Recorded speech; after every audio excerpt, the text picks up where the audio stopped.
Valley and tunneling deep underground. And look at the service I have. I don't get that good of a service when I am right next to the tower.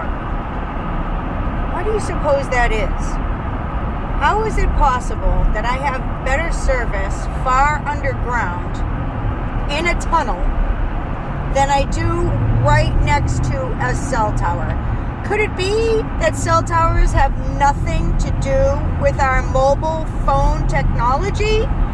Could it be that cell towers are actually named cell towers because they destroy cells, living cells, cells of animals, cells of people?